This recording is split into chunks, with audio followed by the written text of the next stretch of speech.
ناظرین، جنگ عظیم کے بعد ترکی پر لگائی گئی پابندیاں 2023 میں ختم ہو رہی ہیں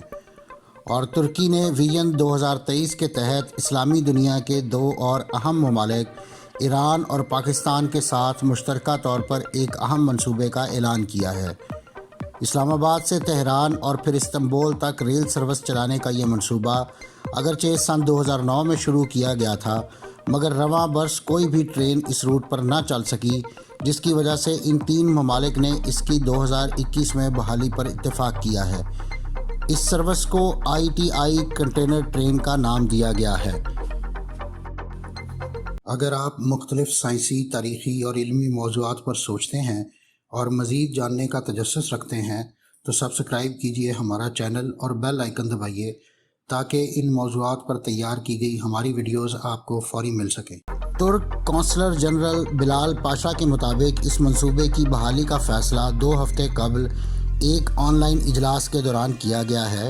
بلال پاشا کے مطابق تینوں ممالک نے اس ٹرین سروس سے متعلق اپنی رپورٹس پیش کیں اور اس سروس سے متعلق مسائل اور مشکلات کا ذکر کیا۔ ان کے مطابق ترکی کی صدارت میں ہونے والے اس اجلاس میں ٹرین سروس کو تیز رفتار اور باقاعدہ بنانے کے لیے ایک دوسرے کو فنی مدد دینے پر بھی اتفاق کیا گیا ہے۔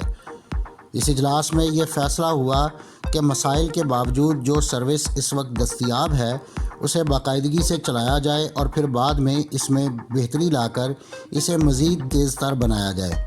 مستقبل پر اس منصوبے کے اثرات کے حوالے سے بات کرنے سے پہلے اس ٹرین سروس کے تاریخی پس منظر پر نظر دوڑانا ضروری ہے۔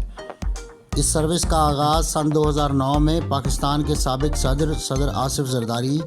ایران کے صدر احمدی نژاد اور ترکی کے صدر عبداللہ گل کے درمیان طے پانے والے ایک معاہدے کے بعد ہوا اور اس کا نام گولڈ ٹرین سروس رکھا گیا، جس کے بعد سے وقتاً فوقتاً یہ ٹرین کسی نہ کسی صورت تینوں ممالک کے درمیان سن 2019 تک فعال رہی، مگر سال 2020 میں یہ سروس مکمل طور پر معطل رہی۔ ابتدائی طور پر اس سروس کے ذریعے امید کی جا رہی تھی کہ یہ سینٹرل ایشین سٹیٹس تک ایک اہم تجارتی لنک بنے گا اور پھر اگلے مرحلے میں 6500 کلومیٹر لمبے اس ٹریک پر مسافر ٹرین بھی چلائی جا سکے گی۔ اگرچہ اس ٹرین کا تصور 1960 اور 70 کی دہائی سے چلا آ رہا ہے اور ماضی میں اسے RCD ٹرین کہا جاتا تھا، جب سن 1985 میں اکنامک کوآپریشن آرگنائزیشن کا قیام عمل میں لایا گیا تو پھر اس ٹرین کا نام بدل کر اس نئے اتحاد کے نام پر رکھ لیا گیا۔ واضح رہے کہ جدید دنیا میں تجارتی روابط اور تیار کی گئی مصنوعات کو منڈیوں تک پہنچانے کے لیے تیز رفتار ٹرانسپورٹ کی اہمیت ناگزیر ہے، اور ترکی پہلے ہی چین تک ریل کے ذریعے سے جڑا ہوا ہے۔ اس وقت ایک ٹرین ترکی سے تہران اور پھر ازبکستان اور قازقستان سے ہوتی ہوئی چین پہنچتی ہے۔ بدقسمتی سے ماضی میں پاکستان عالمی سطح پر جاری ان منصوبوں سے خاطر خواہ فائدہ نہیں اٹھا سکا، مگر اب سی پیک منصوبے کے تحت چائنا پاکستان میں بھی بڑی رقم انویسٹ کر رہا ہے، جبکہ اس کے ساتھ ساتھ پوری دنیا میں چین ون بیلٹ ون روڈ منصوبے کے تحت مواصلات کا نظام بہتر کر رہا ہے۔ اگرچہ پاکستان ریل انجن باقی دنیا میں بچھے ٹرین ٹریک پر اس وجہ سے نہیں چل سکتے کہ باقی دنیا میں سٹینڈرڈ گیج ٹریک بچھایا گیا ہے۔ اسی وجہ سے اس منصوبے کے تحت چلنے والی ٹرین بھی اسلام آباد سے لاہور اور سکھر کے راستے کوئٹہ پہنچتی ہے،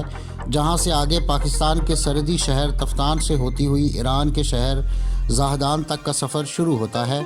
مگر اسلام آباد سے زاہدان تک ایک طرح کی ریل کی پٹڑی ہے، جبکہ زاہدان سے آگے استنبول تک پھر سٹینڈرڈ گیج کی پٹڑی ہے، جس کی وجہ سے پاکستانی ٹرین اس پر مزید سفر جاری نہیں رکھ سکتی۔ اس لیے زاہدان کے مقام پر ایرانی حکام پاکستانی ٹرین سے کنٹینر اپنی ریل گاڑی میں منتقل کر دیتے ہیں، جو پھر وہاں سے استنبول تک جاتی ہے۔ مگر پاکستان ریلوے کے پاس اس وقت ایئر کنڈیشن کارگو کنٹینرز نہیں ہیں، لہٰذا ایرانی حکام اکثر پاکستان سے جانے والی سبزیوں اور پھلوں کو خراب ہو جانے کی وجہ سے لینے سے انکار کر دیتے ہیں۔ پاکستانی تاجروں کی طرف سے سابقہ وزیر ریلوے شیخ رشید سے ایئر کنڈیشنڈ کارگو کنٹینرز کی فراہمی کا مطالبہ کیا گیا تھا، جس پر انہوں نے اس کی یقین دہانی بھی کروائی تھی، مگر ابھی یہ وعدہ پورا نہیں ہو سکا۔ ضروری ہے کہ پاکستان ریلوے کا نظام دنیا کے سٹینڈرڈز کے مطابق کیا جائے تاکہ پاکستانی تاجروں کو اور ملک کو قیمتی زر مبادلہ حاصل ہو سکے۔ پھلوں اور سبزیوں کے ساتھ ساتھ پاکستان سے یوریا اور چاول کافی بڑی تعداد میں بھیجا جاتا ہے، جبکہ پاکستان ان ممالک سے سینیٹری اشیاء، ٹائلز اور ہارڈ ویئرز کے آئٹم منگواتا ہے۔ واضح رہے کہ پاکستان اور ایران کے درمیان کوئٹہ تفتان ریلوے ٹریک سن 1920 میں بنایا گیا تھا۔ اس ٹریک کو اپ گریڈیشن، سٹرکچر کی تبدیلی، پلوں میں بہتری اور پرانے پلوں کی بحالی کے ساتھ ساتھ سگنلز کی فراہمی کا ایک مکمل نیا نظام چاہیے، جبکہ تفتان والے روٹ پر ریت کے طوفان سے یہ ٹرین رک جاتی ہے اور پٹڑی کی صفائی کا کوئی خاطر خواہ انتظام بھی موجود نہیں۔ اس کے علاوہ اس ٹریک پر چلنے والی ٹرین کی رفتار بھی بہت اہمیت کی حامل ہے، کیونکہ اگر ٹرین سمندری جہاز سے تاخیر سے پہنچے تو پھر اس کی افادیت ختم ہو جاتی ہے۔ یہ ٹرین ایک ہفتے سے 10 دن تک اسلام آباد سے استنبول تک اپنا سفر مکمل کر سکے گی،